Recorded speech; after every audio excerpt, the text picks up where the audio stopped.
সকলের প্রিয় দীপক মজুমদার, আমাদের প্রিয় লিডার, তারপর থাকবেন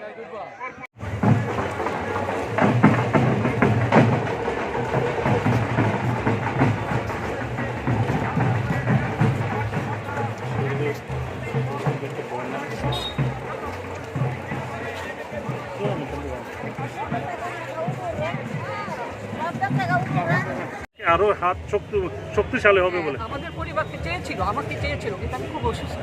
আমি কালকে এসেছি ব্যাঙ্গালোর থেকে, চিকিৎসা করি, আমার অসুবিধা হচ্ছে, আমার কিডনির প্রবলেম, তাই আমি সাহস পাই। রামনগরবাসীর জন্য আপনার কি বার্তা থাকবে? রামনগরবাসীর জন্য এই বার্তা থাকবে যে সবাই যেন ভালো থাকে, সুস্থ থাকে, কাজে কর্মে যাতে সবাই মনোযোগ দেয়, আর আমাদের এলাকাটাকে বাঁচিয়ে রাখে।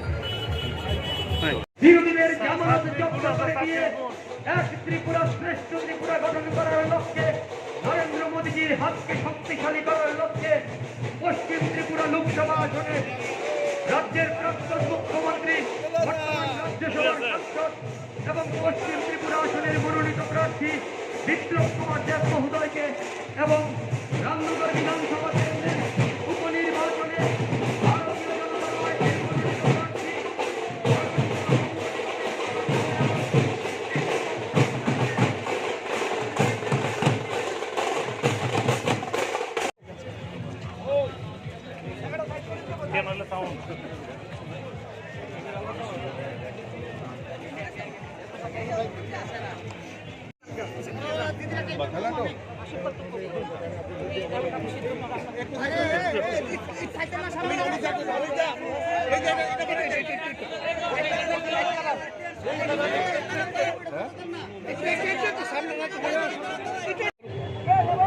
ওনার সঙ্গে আমার কালকে কথা হয়েছে, উনি এখন ঢুকবেন মাঠে।